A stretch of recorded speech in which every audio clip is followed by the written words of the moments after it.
hope this is really more of an interactive discussion, and truly you're welcome to come up and pick up any of these items at any time during our discussion. You'll find I do have all the gold and diamond rings counted though, so no, just kidding. But I won't bore you with a lot of my life's history here in Attleboro. I am an Attleboro native my entire life, and love this city.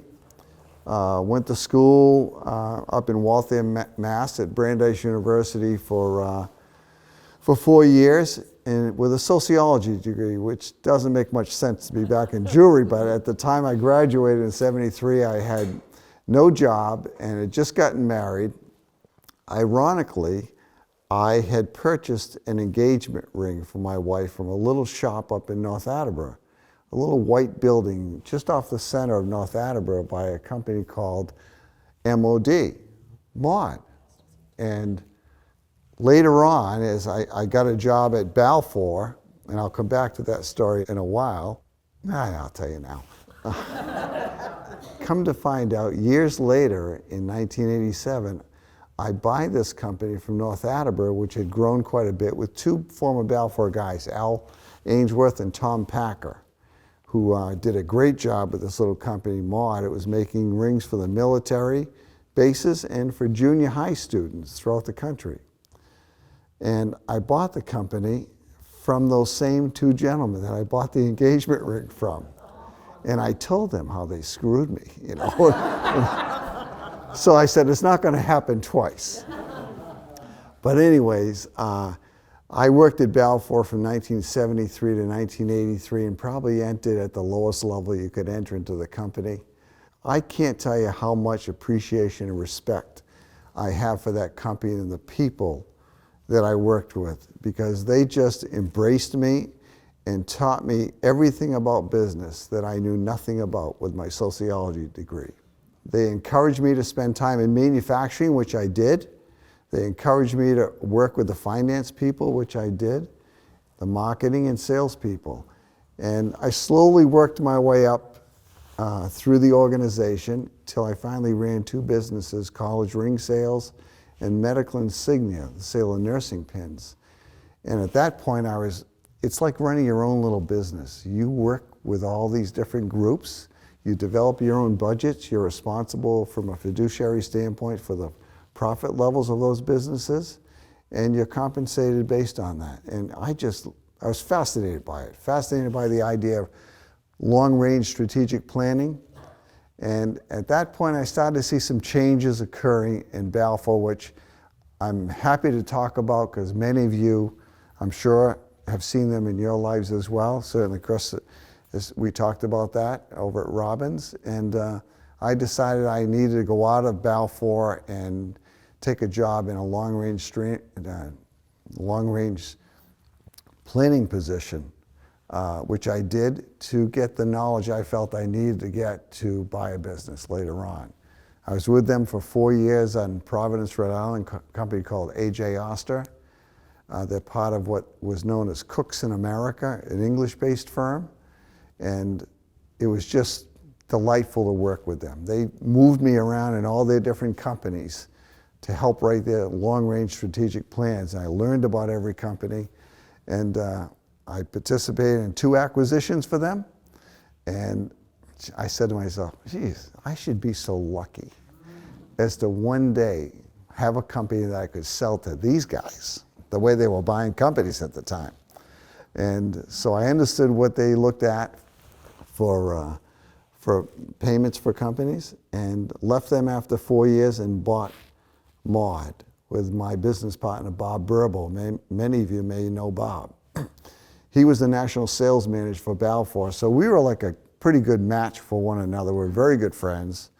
He did all the outside sales. I did all the inside operations, and we bought the company. We had 20 employees. And it was at this time that the big companies, Balfour, Herf, and Jostens, were having their problems in the marketplace for just all different reasons that maybe they didn't recognize, maybe they just wanted to ignore. I'm not sure what the reasons were, but they were doing all the wrong things. And as a result, we started to pick up a lot of scraps that were falling off the table that they either didn't want to be bothered with or were trying to control salespeople. And we started getting their salespeople coming to us to buy product from us because they weren't encumbered by the pricing strategies of the companies that they worked for. And it was pretty interesting how our business model was, we wanted to make the salespeople as wealthy as we could make them. We wanted to sell them as much product as we could at prices that represented what we needed for earnings, and gave them prices that they could go out and maintain their level of living and grow their business, in which they gave us more business. While the major three companies were doing quite the opposite.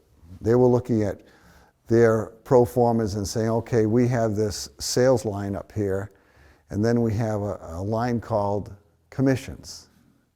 And then we have net sales, and they would see the commission line remaining fairly steady, the sales line dropping down a little bit, and I'd see them and listen to them say, we need to get more of that line down to the net sales line for us. And typically, what they do is increase prices. So the salespeople who that they had under their control would simply sell less at a higher price. So there's less units coming into the businesses, less people getting working hours out of the factory. And it becomes, just a precipitous drop that way. One thing it just continues to go down. And as that happened, more people came to us to the point where we became a nuisance to these big three companies. And they actually wanted to acquire us. All three of them came to us. And we did not want to see our business model fall into their business because we knew what would happen if that was the case.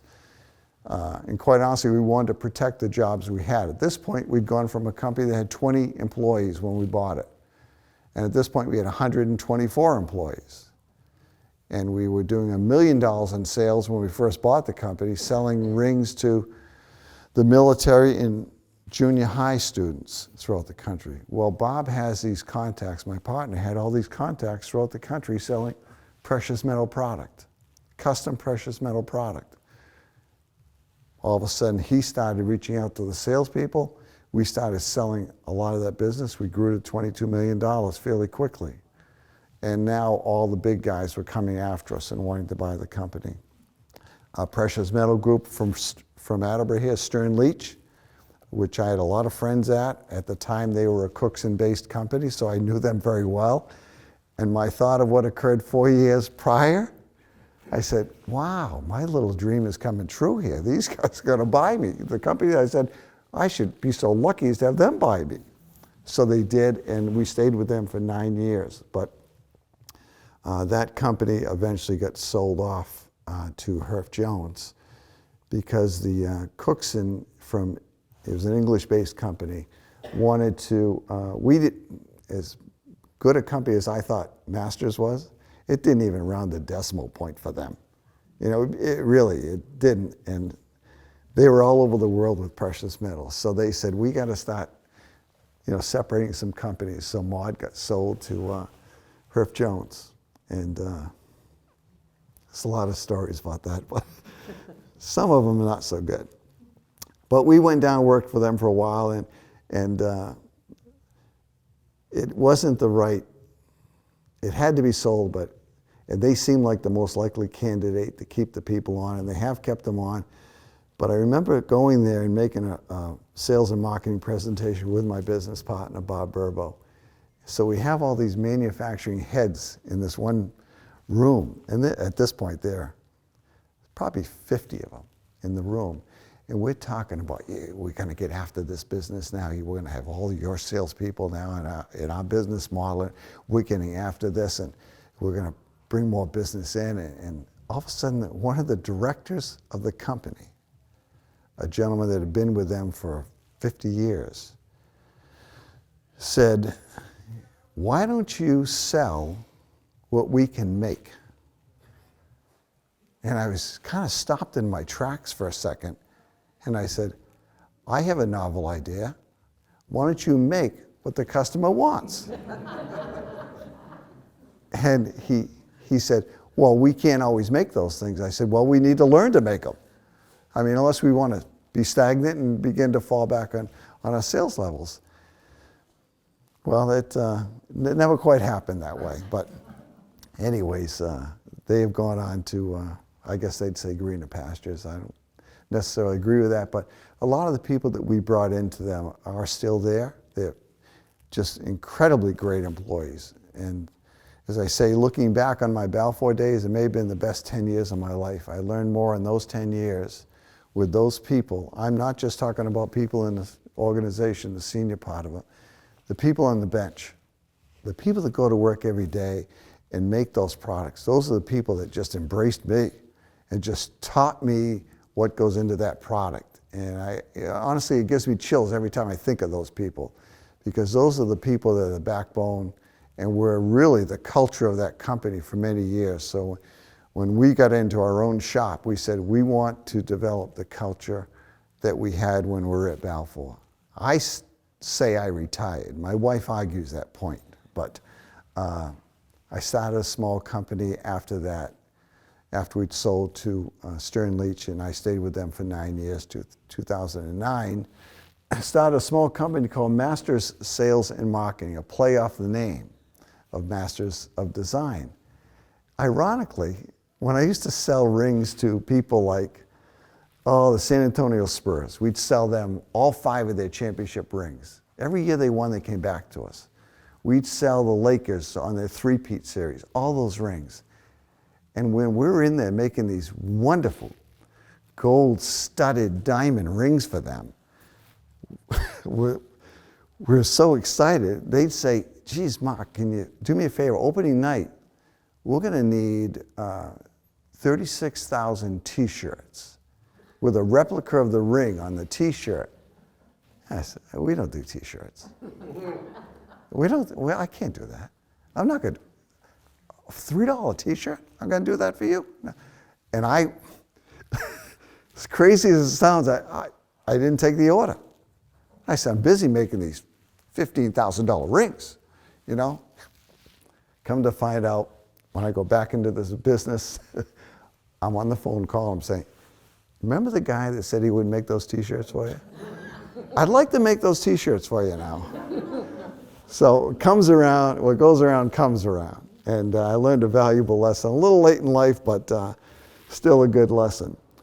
But my son and I started this business, and I love working with my son. And we sell everything, decorated apparel to, people call it tchotchke kind of stuff. But and I still maintain a couple of accounts. And I have a couple of real rings up here. The Kentucky Derby, the Triple Crown ring, and I hope you pick them up, try them on. This was the 13th Kentucky Derby, 13th Triple Crown winner, Justify.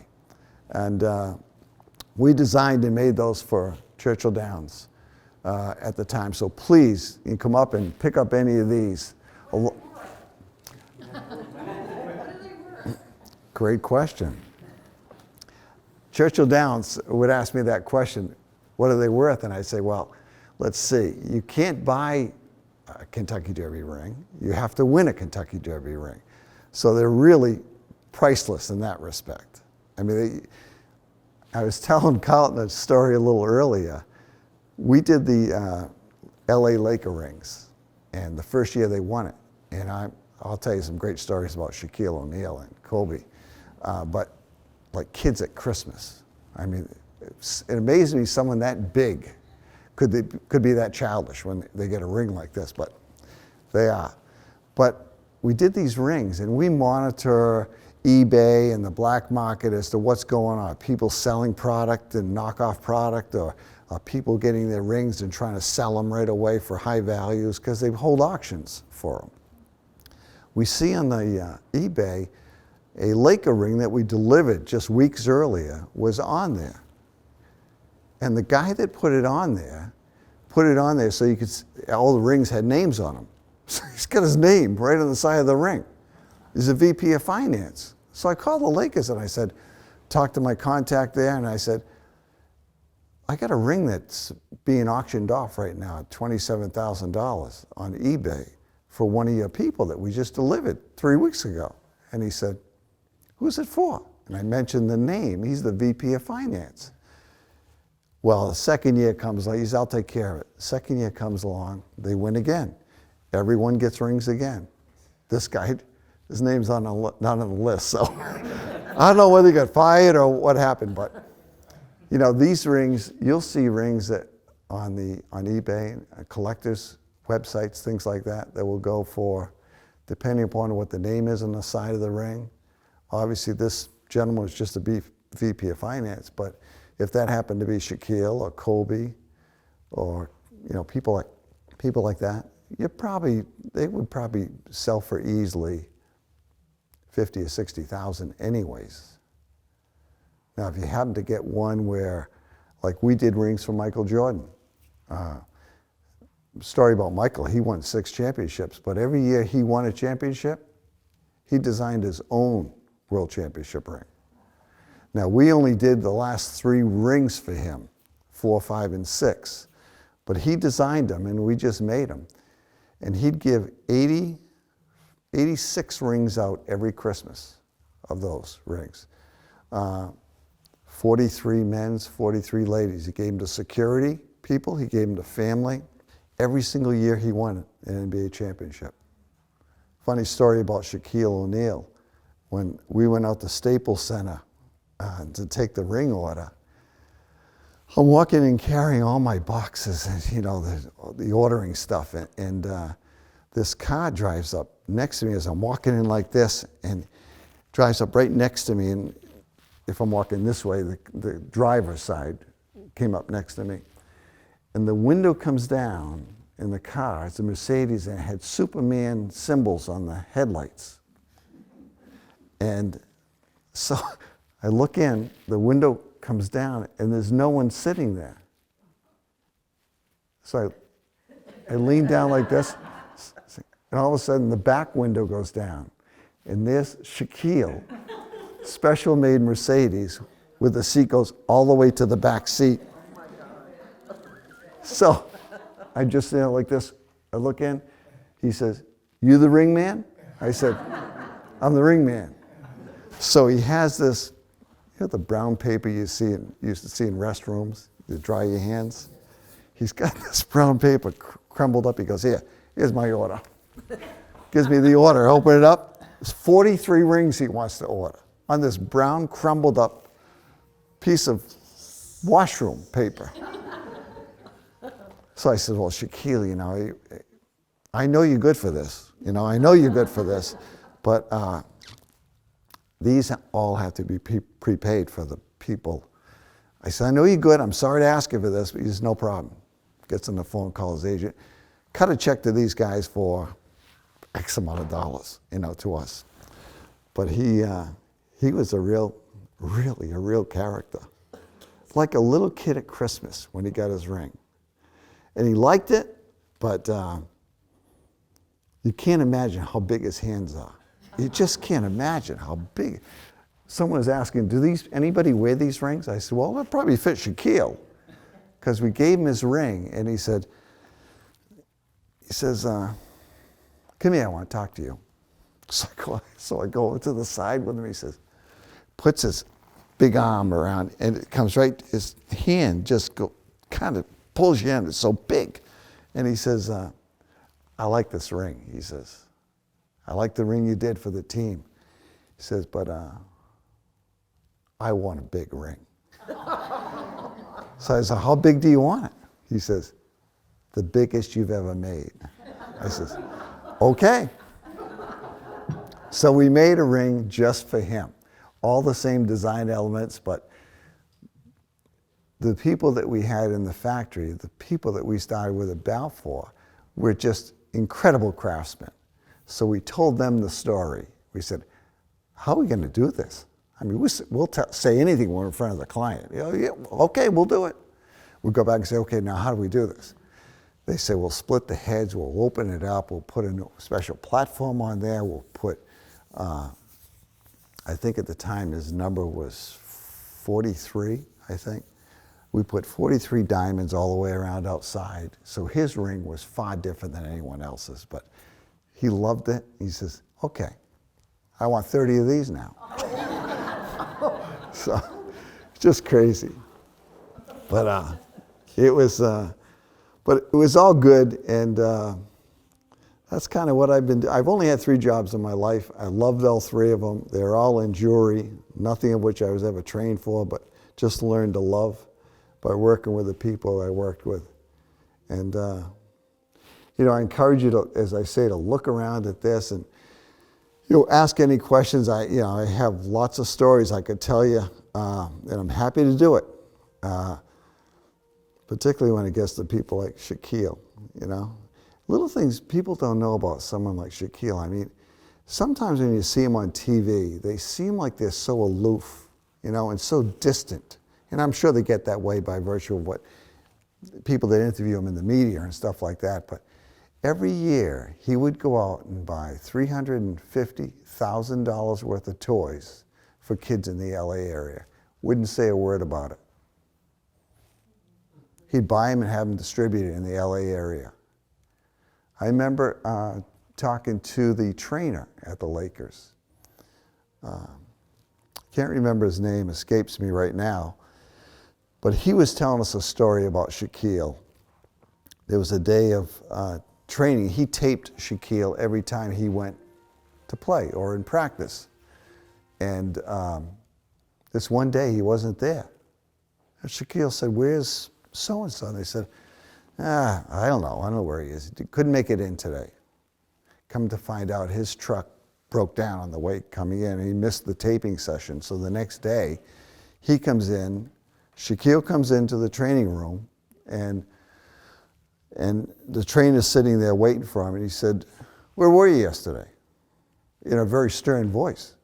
He said, the trainer said, "I was really kind of taken back. I thought Shaquille liked me, He says, "Shaquille, I'm sorry, my truck broke down." He says, "Don't ever let it happen again. I don't ever want that to happen again. You're here to tape me every single day, all right? Don't ever let that happen again."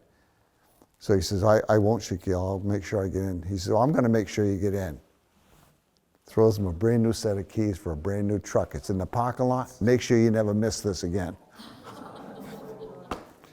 But, the stuff that nobody knows, he does stuff like that,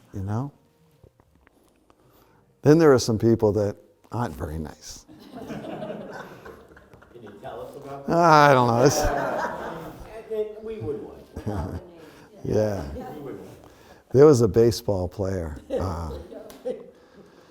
a very well-known baseball player that was involved in steroid use. Was a prolific home run hitter. And he was getting some award and felt he should have a lot of other product made for him at no cost to him. And he became rather indignant about it with us. And we were doing something on behalf of Major League Baseball. And so we were getting paid to do it, give him this ring. But he felt he should be able to get a lot of other rings for nothing. And I said, "Well, I'm sorry, but that's not the way this works. You get this ring for nothing. If you want to buy some other rings, we can get them made if Major League Baseball approves. But they're not for nothing." We got a lot of people back there we take care of. And he said, "I think it's wrong. I think this is wrong." And he became really indignant about it. He said, "I don't know what kind of deal you guys run here." So I said, "All right, we'll get the ring made for you, and that's good, Good luck to you. I hope you never repeat." No, I didn't say that. But I will say maybe the luckiest day for me was the day I ran into my business partner, and he was a prolific salesperson, just an incredible salesperson, great personality, and I knew enough about his job not to do it, but enough of what he was doing. I don't say he knew enough about no. He did know enough about manufacturing, and we had great people in our manufacturing environment. In fact, the things that maybe I liked most about the company we owned was as we were growing and Balfour was shrinking, we were able to grab some people that I had worked with that had embraced me and given me the knowledge I felt I needed to bring them in to our company. People like Herbie Conlon, Al Allard joined us, and just people that they then brought people who worked for them in with them. So the company grew quite quickly organically from within. And we were fortunate at one point to, I'm sure you've all heard about the fraternity and sorority division that Balfour was really founded on by Mr. Balfour back in 1913, I think. Some management had spun off at one point and started their own company, friends of ours, and unfortunately ran into some difficult times, and they had to go through bankruptcy. And we went in and bought that company out of bankruptcy. And these two people we got, Buddy Cote and Nancy Stevens, who were running that group, took the company at the time. The most we could salvage out of the business was probably $150,000 of business. All the rest had gone because, as you know, going through bankruptcy, no one's going to give you any orders. So they couldn't get any business in. We bought them, and in a matter of a couple of years, they grew that business back to a couple million. A couple more years later, it was $5 million. When we sold the business to Herff Jones, that part of it, it was $12 million. So, and you have people like that, you wonder, how could they have failed in the beginning? But they just had some bad people involved in their business from the financial standpoint. With the onset of technology, the big three made a lot of money on their paper products, graduation announcements, certificates, yearbooks. With the advent of this technology, people print their own certificates, their own announcements. Yearbooks are done online. So they lost all that revenue. And they really didn't react to what the market was saying they needed to do. And they continued along that path of, in my mind, of trying to grab more of that commission line and restricting the salespeople from earning what they wanted to earn. And they control the business. First thing that everyone had to understand is they control that business. Not Balfour, and not Jostens, and not Herff. Those salespeople controlled it. And they'll take it anywhere they want to take it. From our perspective, that was good for us. Because we said, we hope you make as much money as you dream of. Just keep sending us the business. I still deal a lot with the cottage industry in the Attleboro's. So there's a lot of people that, through the loss of their positions in the bigger companies, still maintain a fairly sizable capacity to take care of a lot of the companies. But a lot of things, I was talking to someone here earlier, the woman in the back. Her husband did some engraving. Well, hand engravers now, it's just an art that is lost. Right now, I can probably think of 2 hand engravers that are still living. It's a very difficult art to master, and that's something that's gone. Now, technology can take you so far with the engravers they have right now, but when you start doing what they call bright cutting, which is taking a tool that goes in at a certain depth and then comes up and creates a very sharp, beautiful, bright piece that you see sometimes in lockets and things like that, that art has pretty much disappeared. Now you'll get engraving done by machines, but they don't have that free-flowing cut. The Jewelry Institutes of Providence, and you don't see people dying to get in to learn the jewelry business. And what's happened is a lot of it obviously has gone offshore. But now a lot of it's coming back too. I hope it continues to do that. Well, it's been fun talking with you. Yeah, thank you. So I was looking forward to this. Please, feel free to come up and try on the rings.